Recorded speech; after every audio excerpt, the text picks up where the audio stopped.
In this video, we will continue our look at energy. We will focusing on kinetic energy. We'll define kinetic energy, state the formula for calculating kinetic energy, do a few examples pertaining to calculating the kinetic energy of bodies. We'll also look at potential energy, the definition, the formula, as well as the examples. So let's talk about kinetic energy. What exactly is kinetic energy? So kinetic energy is normally represented symbol E with a subscript K. Now, the kinetic energy of a body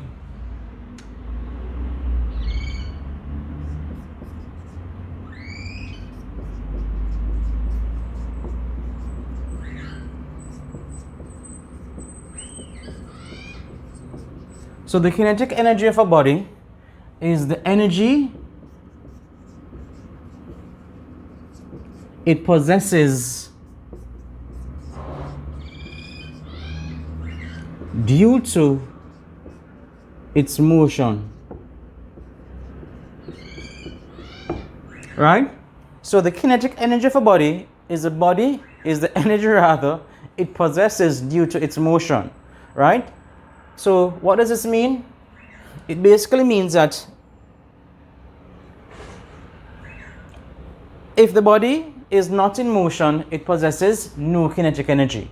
So in order for a body to possess kinetic energy, it must be in motion. So we can go on further and say that the kinetic energy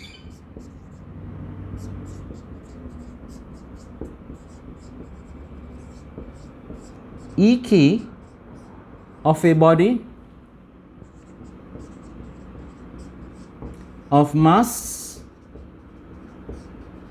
m which moves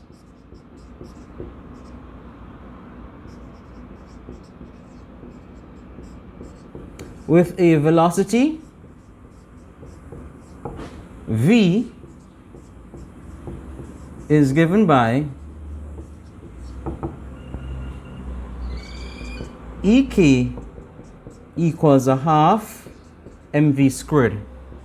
So this is a formula for calculating kinetic energy of a body of mass m moving with a velocity v. Right? So let's do a quick example or a few quick examples. Calculate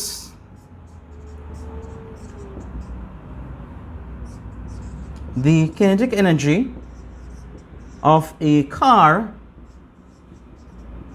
of mass 1,000 kilograms A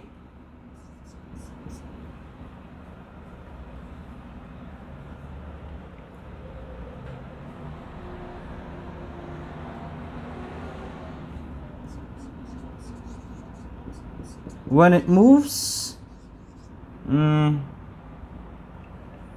with a velocity or with a speed of 4 meters per second.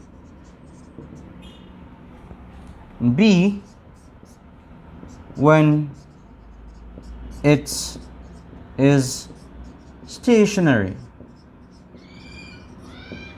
Right? So we want to calculate the kinetic energy of a car of mass 1,000 kilograms, A, when it moves at a speed of 4 meters per second, and B, when it is stationary. Right? So let's do that. So usually when you approach a question, we begin by writing down the information that we have. And of course, in this particular question, we're given the car's mass and we're given its speed in part A. Right? So in part A, we have the car's mass m is equal to 1,000 kilograms, and we have the speed v, which is equal to 4 meters per second. And we write down the formula for kinetic energy. EK equals a half mv squared, and we substitute the values into our formula and we calculate the kinetic energy. So this gives us a half times 1,000 times 4 squared.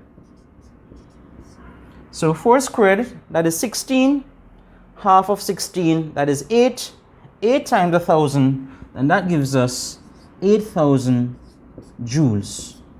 So this car possesses 8,000 joules of kinetic energy while it is moving at a speed of 4 meters per second.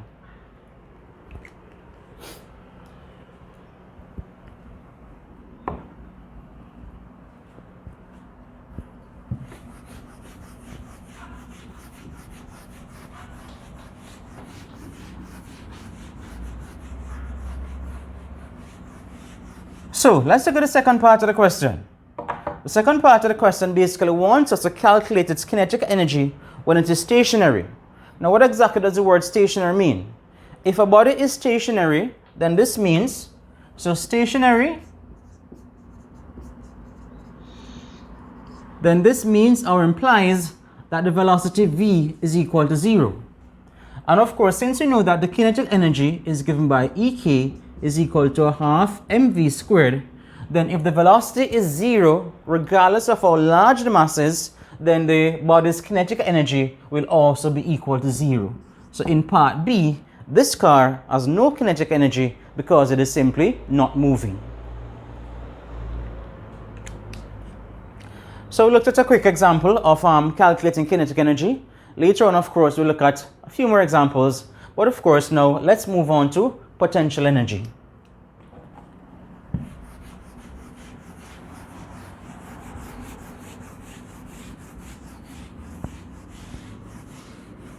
Now, potential energy that we're going to be talking about, it's really gravitational potential energy. But in many cases, it is just referred to as potential energy, right? So whenever you're asked to calculate potential energy, typically it's gravitational potential energy, even the word gravitational is omitted, right? But I put the word gravitational in brackets. So gravitational potential energy.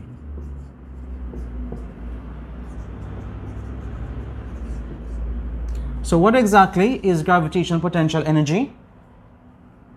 The gravitational potential energy, I'll just put EP. So instead of writing out the entire expression, I'll just put EP. So the gravitational potential energy of a body is the energy it possesses due to its height above the Earth's surface.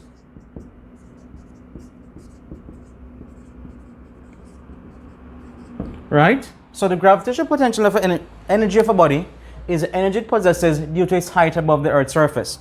Now, we made mention of the Earth because, of course, we're living on the Earth. But, of course, gravitational potential energy not only applies to the Earth, but, of course, it applies to other planets as well. But, of course, since we're on the Earth, then our focus in questions will basically be on the Earth, right? So, the gravitational potential energy, EP, of a body of mass m situated at a height h above the Earth's surface is given by EP equals mgh, where g is equal to the Earth's acceleration due to gravity.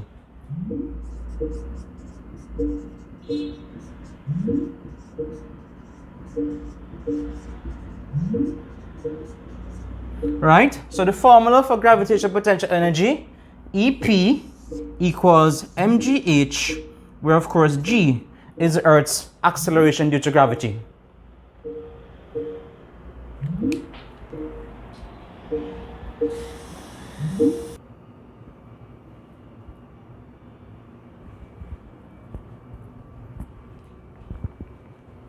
So we say that basically the gravitational potential energy of a body is the energy it possesses due to its height above the Earth's surface. And of course, we wrote the formula for calculating potential energy. So we say the gravitational potential energy EP of a body of mass m situated at a height h above the Earth's surface is given by EP equals mgh, where of course g is Earth's acceleration due to gravity, right? So for instance, if this eraser is of course resting on the board and it is a certain height above the ground, and therefore it possesses gravitational potential energy. So we look at a few quick questions into situations involving gravitational potential energy.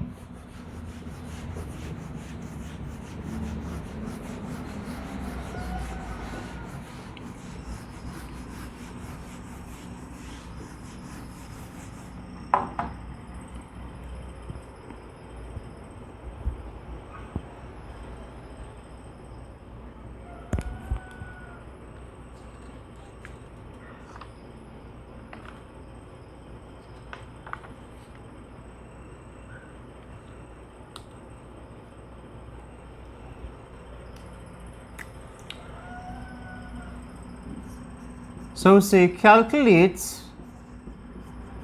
the potential energy gained in the given situations.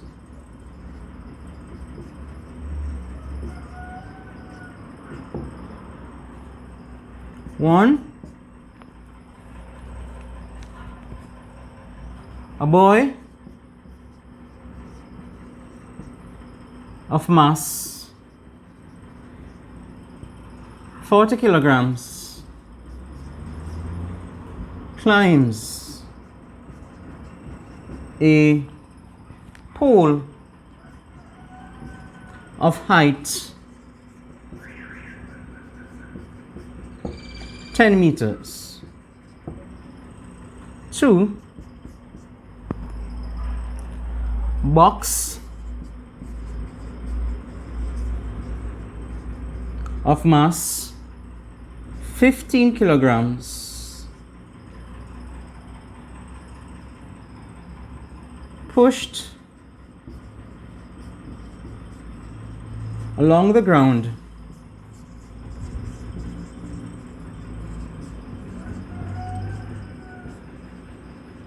a distance of 10 meters.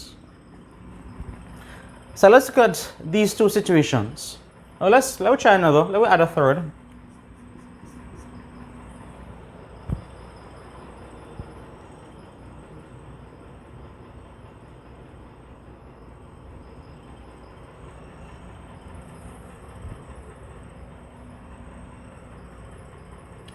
A girl of mass 30 kilograms climbs a flight of 30 steps, each of height 10 centimeters. All right, so let's look at these questions. So calculate the potential energy gained in the given situations. 1, a boy of mass 40 kilograms climbs a pole of height 10 meters. So usually what we do is we begin by writing down the information that we have. The first piece of information we're given is the boy's mass. And so the mass M equals 40 kilograms. The next piece of information we're given is the height of the pole which the boy climbs. And therefore the height H is equal to 10 meters, right? Of course, we will take the Earth's acceleration due to gravity, G, as 10 newtons per kilogram.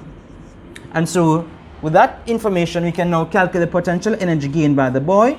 So, EP equals mgh, which is equal to 40 times 10 times 10, which gives us 4,000 joules. So this boy, in climbing to a height of 10 meters, acquires 4,000 joules of potential energy. Gravitational potential energy, of course. Now let's look at the second situation.